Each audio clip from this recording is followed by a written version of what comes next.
SLRN, stock analysis next week, Monday. Is it a buy or a sell? Let's see where is it going in the next upcoming days, weeks, and months.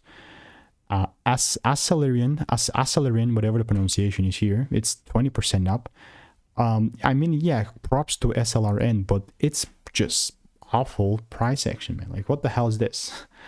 Context, I've spent 5 figures on courses and mentors. I've called out thousands of correct predictions on my YouTube channel. Again, all for free before anything happened, right? And everything is documented. Specifically looking at this thing here from a daily perspective, it's still a bearish range, and I'm only still going to continue to be bearish as long as we're sitting beneath 390.